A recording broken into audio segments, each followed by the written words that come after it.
G'day,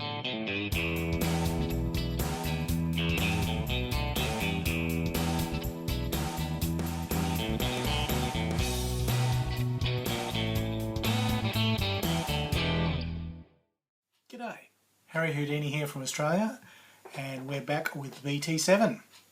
If you saw the previous clip, that was my review, and I was pleasantly surprised. It's not a bad kit.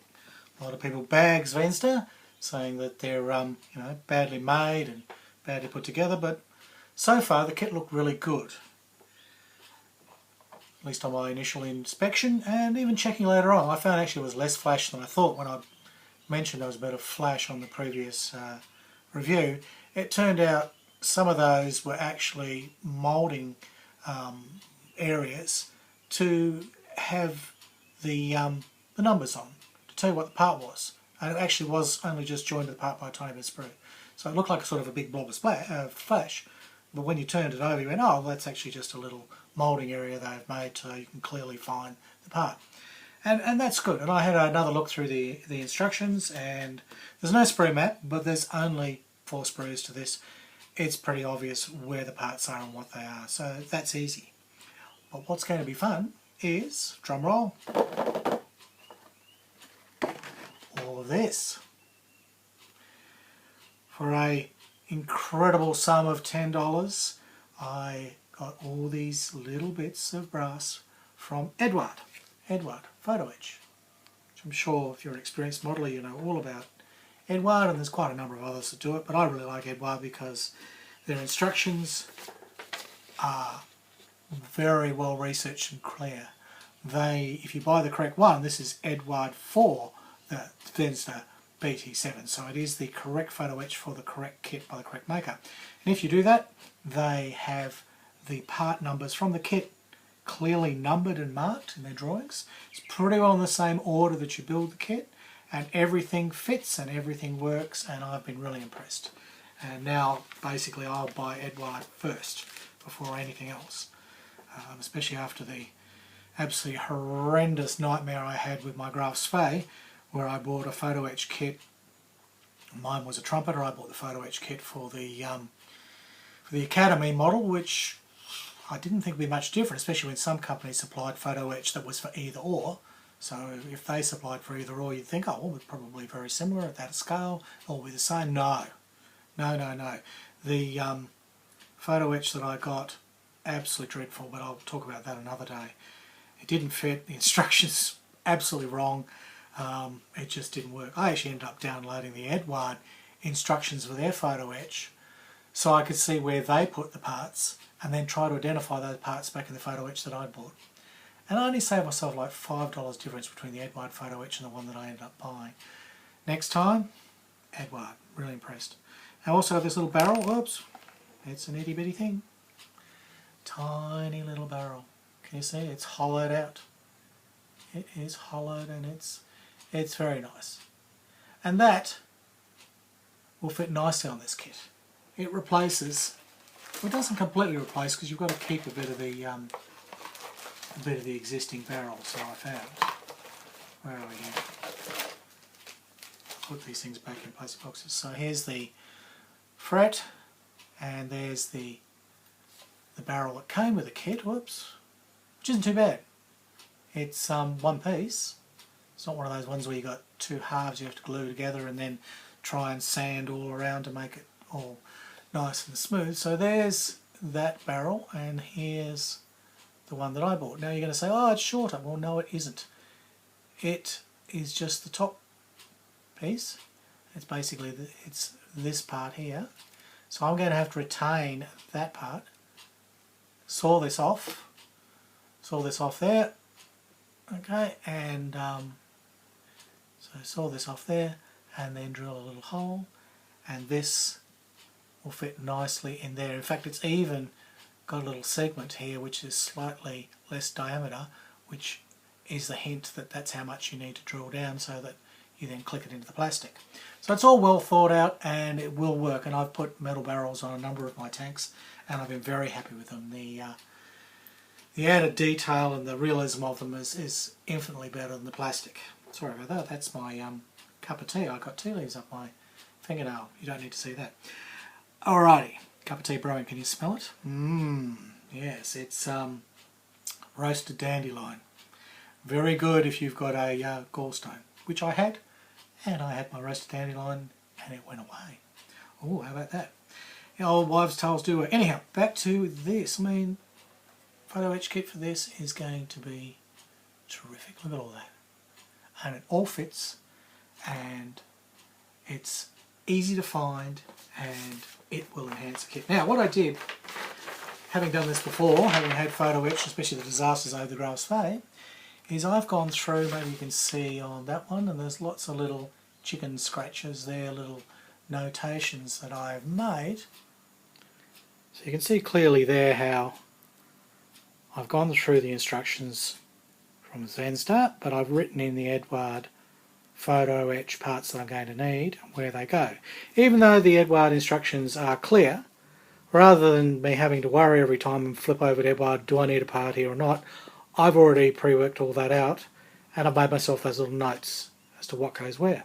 So this means building the kits can be really easy because I can see where I'm going to need some photo etch and where I don't, and I can build up a section without photo etch and know that I'm not going to be missing anything. But then I can sort of pick 2 or 3 parts and know, well, I better get my photo etch together for those and get my Eduard out and do those independently. And this way I don't miss anything, and it's a lot more enjoyable and less frustrating than building a bit then going, oh, I forgot to put the photo etch on that. Then you have to pull it all to pieces, and So that's what I do. I make little notes, and it helps. So that might work for you. So there is some of the photo etch, and it is beautiful. It is so detailed. It is so crystal clear. Very easy to detach. I find Eduard, the little mounting points are always easy to get to, and I use a razor blade on something very hard. I don't use my modelling knife. I found a little razor blade, the one that came with my photo etch folding kit, works really well, and then I just file them with a diamond saw, and they go on and they look the part. They really do spruce your kit up.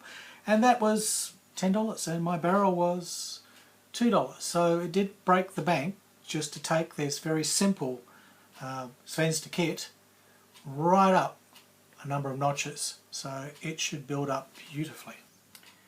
And what I did forget to mention before is, while I was ordering the photo etch and the barrel, I managed to pick up this Soviet Tank crew. You can see there's even a little BT-7 there in the picture, which sort of encouraged me this might be the one to match. So yeah, I'm going to have a gunner and driver there, probably these guys. I might not use him unless I do a diorama down the track, which is possible as well. And this is my first time buying figures. Usually I've had figures in the kit from Hobby Boss or from Tamiya, and they've been ordinary, and I've painted them up, but I've never been happy. And I've looked online, and the recommendation is get yourself some good quality figures. And these, there was a review, and these were quite good on the review that I saw, so I snapped them up. So there you go. Now I don't know who's in charge. There's the driver and gunner, and it's always hard to know with Soviet tanks exactly who's calling the shots. There's a movie out called White Tiger, which is all about this Russian crew chasing down an elusive white Panzer tiger. And in there, the driver of the tank, who's sitting down the front, sitting in the front tank down here, he's calling the shots. He's in charge and telling the gunner up the top and the loader what to do. Now, in the German tanks, I think it's different because usually there's a commander up the top there in the turret looking out the cupola, and the driver's down below. He's just doing his job, and the loader and the gunner are doing theirs, and they're all getting their instructions from the Panzermeister. I don't know if that's what the name is, but they're getting instructions from the German officer there in the Panzer. So if anybody knows more about that as to what goes on, who's in charge and who does what in Russian tanks, I'll be really fascinated to know, because so far I haven't managed to find out any more information. So now there you have it.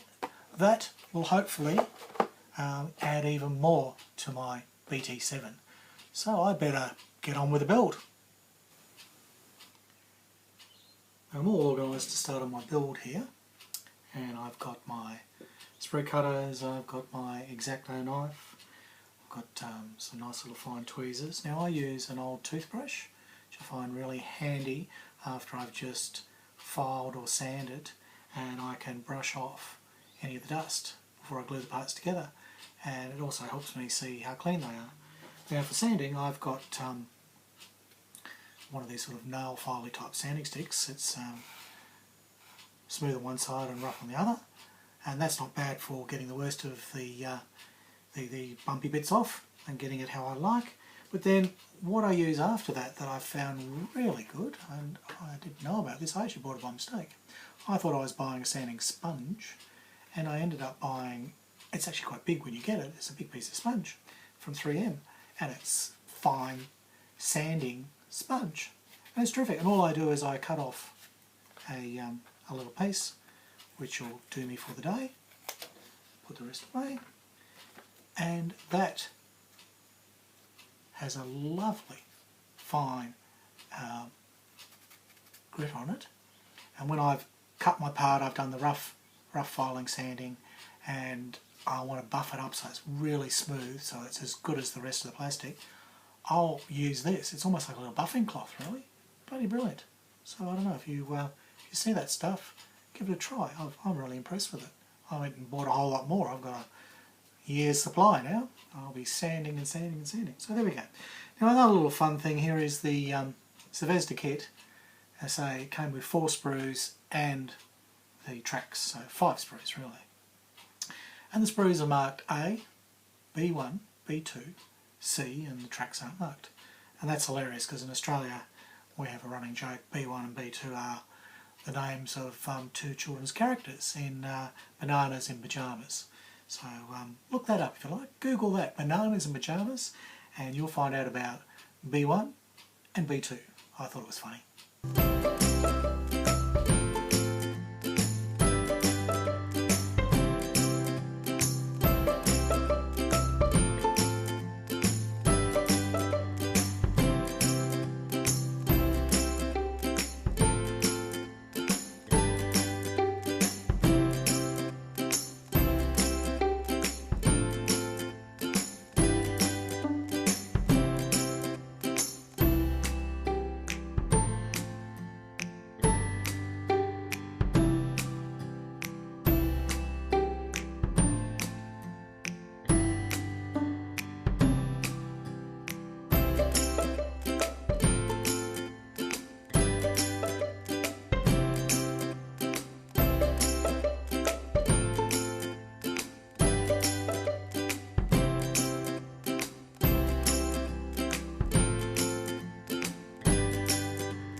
So after that comical speeded up routine, we have the hull basically assembled. Now what I've done here is I've taped on the top, and the reason being is that I was able to glue this bottom section onto the sides, but this is very thin plastic, and although it's come together quite well, the plastic tends to sort of bow and warp a little bit, and you may have noticed I'm sort of holding my finger here and hold my finger there and trying to glue it in sections and bend it round. So I did that, but then the verticals seem to be out, it seemed to be wobbling all over the place. So to help it out, it's always better if you've got a box. So I put the top piece in, which isn't until step 14. I'm only on step 4 at the moment, so I've jumped 10 steps. But I haven't glued it in, I've just Tamiya taped it on, which is a good little trick. I cleaned it up, sanded it, made sure it would fit. Tamiya taped it in, which has given this some rigidity, and then I can just double check that all the joints are sitting correctly and it's all lined up. But it's come together well. You know, I'm quite happy with that. The suspension's nice, it all fits in. You know, there's plenty of detail there that's going to weather up really, really nicely once I sort of put some washers and some fecks and some grime onto that. So I'm pretty happy with the whole thing. This nose is a bit of worry. It's going to require a bit of filling and a bit of messing around. That's a bit tricky. I've never had a tank with a nose, so it's all new. It's good and it's fun. And I'm not complaining. I'm thoroughly enjoying this. It's really good. Bit of a challenge, all new things. But that'll I'll be able to sort of putty that up and probably use my my Mr. Putty or whatever it is, or what is it, Mr. Surfacer. Mr. Surfacer, I keep forgetting. Brand new stuff. Mr. Surfacer will go in there nicely, fill all those holes. I'll be able to sand off my little bit of excess glue there, and I'm quite happy with that for a couple of hours work. I've got that together quite well. And yeah, it's thin plastic. I've heard some people complain, but that's more to scale, quite frankly. That really is. So yeah, put the top on, make it into a rigid box, and then with your parts all glued in and all your edges glued together, then you can let it sit and let the glue set, and that should come up fine because it's going to be vertical now, because with everything clipped in, being a box shape, all the angles are going to straighten themselves up. Now, the other thing we're going to do here, I've got the a cute little seat. That's the driver's seat, right? But he's also, for a tank, and this is very unusual, there's a steering column and a steering wheel. Isn't that strange? Now the reason for this is, and I've just knocked a sprue on the floor, but I'll get that later. Carpet Monster's not going to eat a big sprue like that. The reason is this tank can actually run on its wheels. You can take the tracks off, they stack on top of it, and you can run it on the wheels. In fact, in the kit they give the options for doing just that. You can do a version where it runs on its rubber wheels, and then you can do a version where the road wheels are inside the tracks. Now I'm going to be a bit cheeky here because I like that steering wheel and steering column. I'm going to put it in place and have my driver there holding the steering wheel, because I think he's just pulled up and he's getting that out and organised, and one of the other guys is going to go outside and take the tracks off. And I might even do that in the diorama. When I make the tank, it'll all the tracks will be assembled, but when I do my diorama and the track, I might have a crew member out there taking the tracks off, and that's exactly what's happening. They're going from the track version to the road version, and the reason why it would run a lot faster and it'd be a lot smoother if they took the tracks off and they could put it on a road. You know, they put it on a highway, zoom down the highway, get to where they wanted to get, put the tracks back on, bang, back into fighting tank mode. Although it would work, it would basically be like an armoured car with wheels. So it's very clever. The interesting thing is the front of it, which I haven't done yet, the suspension, actually has steering geometry. Because normally with a tank, to make it go left or right, you either turn off one set of tracks and only apply power to one side, or vice versa, and that makes your tank move, and it tends to sort of drag or pivot because one set of tracks are just sitting stuck in the ground and the other set drag it round. But with a car, you have a wheel that turns and then the turning wheel. You know? So this is very clever for a tank, and the guy that designed it was called Christie, and he's a very smart guy, and he basically made a very fast reconnaissance tank, and that was the idea for this. It was a reconnaissance tank. It was not supposed to have a lot of heavy armour, which it didn't. It was kept light, and it didn't have a lot of heavy armament, although 45mm barrel, that's nothing to be ashamed of. It certainly did very well when it was pitted against the Panzers, like the Panzer II that I'm also making. Did very well for itself, and during the Spanish War, it certainly showed that it was a very capable tank. It was only later on in World War II that it became outclassed by everything else. But by then the Russians had moved on to the T-34, so that's not an issue. But yeah, there you go. So I'm very happy with that. That part's, I'll just let it sit there and set and get its angles all nice and straight, and then I'll come in with Mr. Surfacer and I'll fix up all the little joints and do a bit of sanding. So there you go. So I hope that was interesting for you to see how I model and the tricks that I do with my method of using my files, and then using that sanding sponge, which is like terrific, especially for doing something like the steering wheel, because the sanding sponge will curve round. It'll curve completely round and allow me to sand round like that, which you can't do with a file. With a file you'll always end up with flat bits, With the sanding sponge, I can actually go to the contours of whatever I'm doing, and it fits perfectly, and it allows me to gently get a perfectly smooth surface. So there you go. That's it. Now I better go and find that sprue that fell on the floor before I get up and tread on it, and then there will be lots of rude words said. So there you go. That's it for today. Harry Houdini saying, see you later from Australia.